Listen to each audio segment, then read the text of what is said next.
আসসালামু আলাইকুম। আপনাদের সাথে আছে আমি জুবায়ের হাসান। আজকের আলোচনা, কুর্দিস্তান রাষ্ট্র গঠন ব্যর্থ, তুরস্ক ছেড়ে পালাচ্ছে কুর্দি যোদ্ধারা এবং এরদোগানের কৌশলে তুরস্ক গৃহযুদ্ধ থেকে মুক্ত হচ্ছে। আলোচনার প্রথমে কুর্দি জাতিগোষ্ঠীর পরিচয় জানা যাক। তুরস্কের দক্ষিণ পূর্ব অঞ্চলে রয়েছে কয়েক লক্ষ কুর্দি জনগোষ্ঠীর বসবাস। ধর্মীয় বিশ্বাসে কুর্দি জনগোষ্ঠীর লোকজন সুন্নি মুসলমান, তবে তারা আরবি কিংবা তুর্কি ভাষায় কথা বলেন না। তাদের রয়েছে ভিন্ন একটি ভাষা, যা সৃষ্টি হয়েছে ইরানি ফার্সি উপভাষা থেকে। তুরস্ক ছাড়াও এর সীমান্তবর্তী দেশ সিরিয়া, ইরাক এবং ইরানের অঞ্চল জুড়ে আরও বিপুল সংখ্যক কুর্দি জনগোষ্ঠীর লোকজন বসবাস করেন। তুরস্কের ওসমানীয় খেলাফত বা অটোমান সাম্রাজ্যের শাসকরা প্রায় ৪০০ বছর ধরে ইরাক এবং সিরিয়া অঞ্চল শাসন করেন। তখন এ অঞ্চলে আরব, তুর্কি এবং কুর্দিরা একত্রে সৌহার্দ্যের সাথে বসবাস করতেন। তাদের মধ্যে ছিল না কোনো জাতিগত সংঘাত, কেননা এরা সবাই ইসলাম ধর্মকে অনুসরণ করে চলতেন। তাই তারা ছিলেন মুসলিম ভ্রাতৃত্বের বন্ধনে আবদ্ধ। এই কুর্দি জনগোষ্ঠীর মধ্য থেকেই জন্ম নিয়েছিলেন বিখ্যাত মহাবীর গাজী সালাউদ্দিন আইয়ুবী। তিনি ১১৮৭ সালে হাত্তিনের যুদ্ধে জয়ী হন এবং জেরুজালেম নগরী পুনরুদ্ধার করেন। ফলে ৯০ বছর পর জেরুজালেম খ্রিস্টান রাজাদের হাত থেকে দখলমুক্ত হয়। যাই হোক, প্রথম বিশ্বযুদ্ধে তুরস্ক পরাজিত হলে বিশ্বব্যাপী তুর্কি অটোমান সাম্রাজ্যের পতন হয়। এমনকি শেষ পর্যন্ত ১৯১৯ সালে তুরস্কের মূল ভূখণ্ড Britain, France, Greece, New Zealand, Australia এসব পশ্চিমা শক্তির দ্বারা দখল হয়ে যায়। তখন জেনারেল কামাল আতাতুর্কের নেতৃত্বে তুর্কিরা স্বাধীনতার যুদ্ধ শুরু করেন। অবশেষে বিদেশি দখলদাররা তুরস্কের ভূমি ছাড়তে বাধ্য হয়। এ নিয়ে ১৯২৩ সালে লুজান চুক্তি স্বাক্ষরিত হয়, যেখানে তুরস্কের বর্তমান ভৌগোলিক অখণ্ডতাকে মেনে নেওয়া হয়। যদিও ওই লুজান চুক্তিতে তুরস্কের অনেক ভূমি ও সমুদ্রসীমা গ্রিসের কবজায় চলে যায়। উল্লেখ্য যে এর আগে ১৯২০ সালে ব্রিটিশ ও ফ্রেঞ্চরা কুর্দি জাতিগোষ্ঠীর জন্য একটি রাষ্ট্র গঠনের পরিকল্পনা করে, কিন্তু ১৯২৩ সালে লুজান চুক্তি সম্পাদিত হওয়ার ফলে তা আর হতে পারে না। তবে এরপরও কুর্দি জাতিগোষ্ঠীর এক শ্রেণী বিপ্লবী নেতারা ইরান, ইরাক, সিরিয়া ও তুরস্ক এই ৪ দেশের সীমান্তবর্তী অঞ্চল জুড়ে একটি স্বাধীন কুর্দিস্তান রাষ্ট্র গঠনের তৎপরতা চালাতে থাকেন। তবে তারা বিশেষভাবে টার্গেট করেন তুরস্ককে। এই অবস্থায় কামাল আতাতুর্ক এবং তার পরবর্তী তুর্কি সামরিক স্বৈরশাসকরা কঠোর হস্তে তাদের কর্মকাণ্ড দমন করতে থাকেন। এই দমনপীড়নের মাঝেই ১৯৭৮ সালে কুর্দিদের স্বাধীনতাকামী সংগঠন কুর্দিস্তান ওয়ার্কার্স পার্টি বা সংক্ষেপে PKK গঠিত হয়। তারা স্বাধীন কুর্দিস্তান রাষ্ট্র গঠনের ৩টি মূল নীতি গ্রহণ করে। সেগুলো হলো ধর্মনিরপেক্ষতাবাদ, নারীবাদ এবং মার্ক্সবাদ লেনিনবাদের বামপন্থার সমাজতন্ত্র। যাই হোক, PKK গঠিত হওয়ার পর তাদের ওপর তুরস্কের রাষ্ট্রীয় বাহিনী দমন অভিযান চালায়। তবে এই দমন অভিযান চালাতে গিয়ে পুরো কুর্দি জনগোষ্ঠীর ওপরও নিপীড়ন পরিচালিত হয়। ফলে এর প্রতিক্রিয়া হয় ভয়াবহ। কুর্দি জনগোষ্ঠীর মাঝে জনপ্রিয় হয়ে ওঠে কুর্দিস্তান ওয়ার্কার্স পার্টি তথা PKK। আর এই PKKর নেতা আবদুল্লাহ ওজালান হয়ে ওঠেন তাদের অবিসংবাদিত নেতা। এদিকে পশ্চিম ইউরোপের দেশগুলোতে বসবাস করেন কয়েক লক্ষ কুর্দি জনগোষ্ঠীর লোকজন।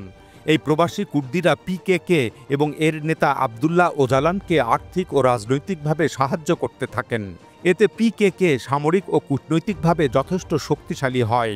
এমনকি তুরস্কের অভ্যন্তরীণ রাজনীতিতেও কুর্দি সমর্থিত রাজনৈতিক দলগুলো ভালো অবস্থান গড়ে তোলে।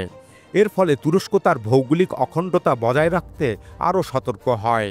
অতঃপর তুর্কি বাহিনীর অভিযানের মুখে PKK গেরিলা নেতা আবদুল্লাহ ওজালান ১৯৭৯ সালে সিরিয়ায় পালিয়ে যান।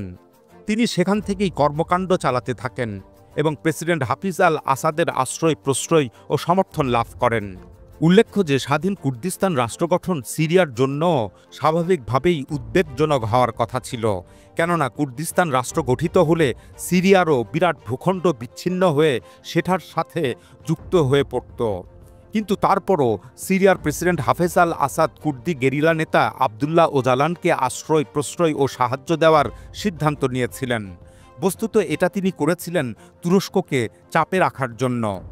অতএব এ থেকে বোঝা যায় যে PKKর গেরিলা নেতা আবদুল্লাহ ওজালান সিরিয়া, ইরাক এবং ইরানের কোনো অঞ্চলকে সংযুক্ত করে স্বাধীন কুর্দিস্তান রাষ্ট্র গঠন করতে চাননি, বরং তিনি শুধু চেয়েছিলেন তুরস্কের দক্ষিণ পূর্বের কুর্দি অধ্যুষিত অঞ্চলকে বিচ্ছিন্ন করে একটি স্বাধীন কুর্দিস্তান রাষ্ট্র গঠন করতে।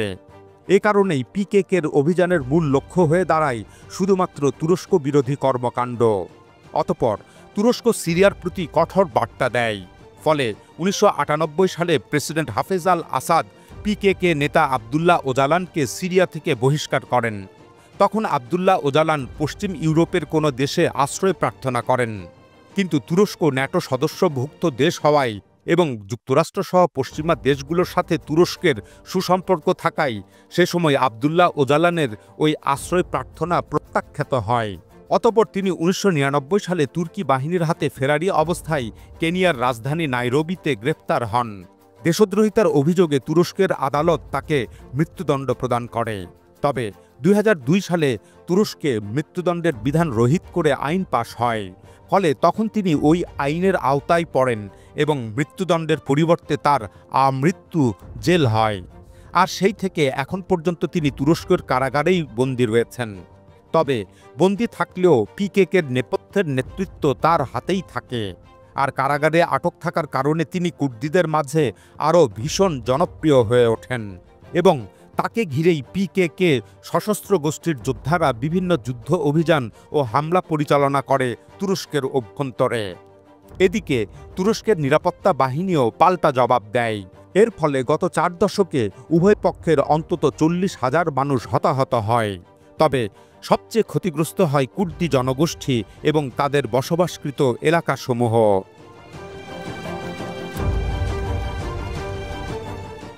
যাই হোক, 2000 সালের পর তুরস্ক গণতান্ত্রিক ধারায় ফেরে। তখন দেশটির অভ্যন্তরীণ ভোটের রাজনীতিতে কুর্দিপন্থী রাজনৈতিক দলগুলোর কদর বেড়ে যায়। পার্লামেন্টের নির্বাচনী ফলাফলে বেশ কয়েকবার ঝুলন্ত সরকার গঠিত হয়। এই অবস্থায় প্রেসিডেন্ট এরদোগান বেকায়দায় পড়েন। তবে তিনি দেশের রাষ্ট্রপতি শাসিত সরকার ব্যবস্থাকে শক্তিশালী করাই শাসন কাজ পরিচালনায় কঠোরতা দেখাতে পারেন। ফলে সরকার পরিবর্তন কিংবা নিয়ন্ত্রণের রাজনীতিতে কুর্দিপন্থী রাজনৈতিক দলগুলোর প্রভাব কমে যায়। তবে বিদেশের মাটিতে, বিশেষ করে সিরিয়ার অভ্যন্তরে কুর্দি বিদ্রোহীরা আরও শক্তভাবে সংগঠিত হতে থাকে।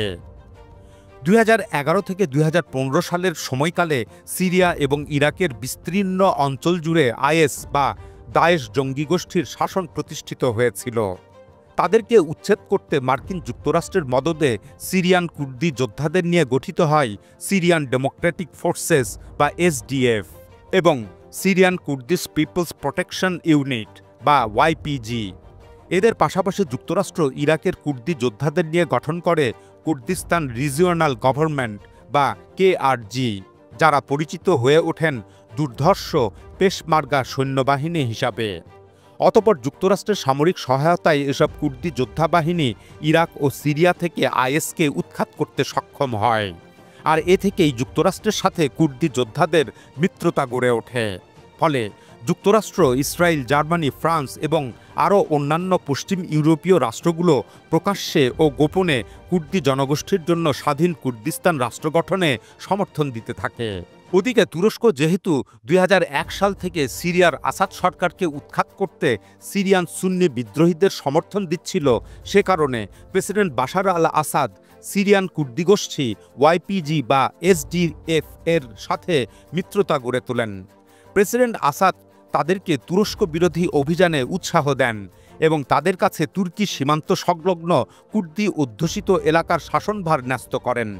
আর এই সুযোগে তুরস্কের কুর্দি গেরিলা বাহিনী পিকেকে সিরিয়ার ওয়াইপিজি, এসডিএফ এবং ইরাকের পেশমার্গা এসব কুর্দি বাহিনীর সাথে সখ্যতা গড়ে তোলে। এভাবে তুরস্ক তার দক্ষিণ পূর্ব অঞ্চলের ভৌগোলিক অখণ্ডতা হারানোর চরম ঝুঁকিতে পড়ে। সে সময় তুরস্কের ওই সংকটকালে ইরান, রাশিয়া, সিরিয়া, যুক্তরাষ্ট্র, জার্মানি, পশ্চিম ইউরোপের দেশসমূহ, সৌদি আরব কিংবা সংযুক্ত আরব আমিরাত এরা কেউই তার পাশে থাকে না। অতঃপর তুরস্ক তার ভৌগোলিক অখণ্ডতা বজায় রাখতে সিরিয়ার অভ্যন্তরে 2016 সালে অপারেশন ইউফ্রেটাস শিল্ড নামক সামরিক অভিযান শুরু করে। এরপর 2018 সালে তুরস্ক সিরিয়ার অভ্যন্তরে আরেকটি সামরিক অভিযান চালায়, যার নাম ছিল অপারেশন অলিভ ব্রাঞ্চ। এরপর 2019 সালে তুরস্ক সিরিয়ার অভ্যন্তরে আরও একটি সামরিক অভিযান শুরু করে, যার নাম অপারেশন পিস স্প্রিং। এই সামরিক অভিযানগুলোর ফলে সিরিয়ার অভ্যন্তরে তুরস্কের কয়েক হাজার সেনা মোতায়েন করা হয়। উল্লেখ্য যে ওই সময়কালে তুরস্ক উত্তর ইরাকের কুর্দি বিদ্রোহী গোষ্ঠীগুলোর অবস্থান লক্ষ্য করেও বিমান ও ড্রোন হামলা চালায়, যা এখনও চলমান রয়েছে। যাই হোক, এদিকে সিরিয়ার অভ্যন্তরে তুরস্কের ওইসব সামরিক অভিযানের বিরুদ্ধে যুক্তরাষ্ট্র, রাশিয়া, জার্মানি, ফ্রান্স এরা সবাই তুরস্কের প্রতি হুঁশিয়ারি উচ্চারণ করে। আর তুরস্কের ইউরোপীয় ইউনিয়নের সদস্য পদ লাভের প্রক্রিয়া স্থগিত হয়ে যায়। কিন্তু তারপরও প্রেসিডেন্ট এরদোগান তার লক্ষ্য অর্জনে অনড় ও অটল থাকেন। তিনি রাশিয়ার প্রেসিডেন্ট পুতিনের সাথে দর কষাকষি করে সিরিয়া সীমান্তের অভ্যন্তরে প্রায় 100 কিলোমিটার জুড়ে এক নিরাপদ অঞ্চল প্রতিষ্ঠা করতে সক্ষম হন। এছাড়া সীমান্তে শান্তি প্রতিষ্ঠার জন্য তিনি ইরান, তুরস্ক, সিরিয়া নিয়ে গঠিত আস্তানা ফরম্যাট আলোচনা অব্যাহত রাখেন। তবে শেষ পর্যন্ত প্রেসিডেন্ট এরদোগান সফলতা পান 2024 সালের ডিসেম্বরে। সে সময় তুরস্কপন্থী বিদ্রোহীরা সশস্ত্র উপায়ে সিরিয়ার রাষ্ট্রক্ষমতা দখল করে। এতে সিরিয়া এবং গোটা মধ্যপ্রাচ্যের ভূরাজনীতি ওলটপালট হয়ে যায়। এদিকে এর আগের 2 বছরের গাজা যুদ্ধের কারণে যুক্তরাষ্ট্র এবং ইসরায়েল ক্লান্ত হয়ে পড়েছিল। অবশেষে মার্কিন প্রেসিডেন্ট ডোনাল্ড ট্রাম্প দ্বিতীয় মেয়াদে ক্ষমতায় এসে তুরস্কের সাথে সম্পর্ক উষ্ণ করতে তৎপর হন। ডোনাল্ড ট্রাম্প 3টি বড় কারণে তুরস্ক এবং প্রেসিডেন্ট এরদোগানের সাথে সখ্যতা বাড়াতে মনস্থির করেন। কারণগুলো হলো, প্রথমত, গাজায় যুদ্ধ থামানো এবং সেখানে শান্তি পরিকল্পনা বাস্তবায়ন। দ্বিতীয়ত, পুরো মধ্যপ্রাচ্য অঞ্চল জুড়ে ইরান, চীন এবং রাশিয়ার প্রভাব ঠেকানো। এবং তৃতীয়ত, রুশ ইউক্রেন যুদ্ধে তুরস্ককে পাশে রাখা, যাতে রাশিয়ার তরফ থেকে তৈরি হওয়া ইউরোপের নিরাপত্তা হুমকি হ্রাস পায়। অবশেষে এই 3 কারণে যুক্তরাষ্ট্র তুরস্ক সম্পর্কে তার বিগত 10 বছরের নীতি পরিবর্তন করে, আর তুরস্ক তাতে সাড়া দেয়। ফলে গড়ে ওঠে মার্কিন তুর্কি সখ্যতা। আর এই সুযোগে প্রেসিডেন্ট এরদোগান তৎপর হন কয়েক দশকের পুরনো শত্রু কুর্দি বিদ্রোহীদের দমন করতে। এবার যুক্তরাষ্ট্র এবং পশ্চিম ইউরোপীয় দেশ তাতে আর বাধা দেয় না। ওদিকে সিরিয়া থেকে ইরান এবং রাশিয়ার প্রস্থান ঘটায় তারাও আর তুরস্কের কুর্দি বিরোধী অভিযানের বিরুদ্ধচারণ করেনি। তবে ইসরায়েল এ নিয়ে উচ্চবাচ্য করলেও তা হালে পানি পায় না। অবশেষে কুর্দি বিদ্রোহীরা 2025 সালের মধ্যভাগে তুরস্কের সাথে শান্তি আলোচনায় বসে, আর তাতে সম্মতি দেন কারাগারে আটক থাকা কুর্দি নেতা আবদুল্লাহ ওজালান। ফলে পিকেকে যোদ্ধারা 2025 সালের 11 জুলাই অস্ত্র সমর্পণ করে।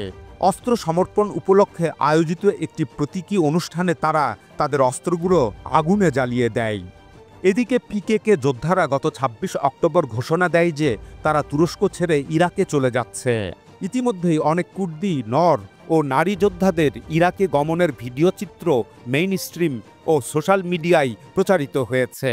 সুতরাং দীর্ঘ কয়েক দশক পর তুরস্ক গৃহযুদ্ধের কবল থেকে মুক্তি পাচ্ছে। সেই সাথে কুর্দি জনগোষ্ঠীর জন্য শান্তির সুবাতাস অপেক্ষা করছে। এখন বিদেশি প্ররোচনায় আর গঠিত হচ্ছে না কোনো স্বাধীন কুর্দিস্তান রাষ্ট্র। আশা করা যায় যে ওই এলাকায় এখন আরব, তুর্ক, কুর্দি এই 3 জনগোষ্ঠীর লোকেরা মুসলিম ভ্রাতৃত্বের বন্ধনে পুনরায় আবদ্ধ হবেন। এখন এ পর্যন্তই। আল্লাহ হাফেজ।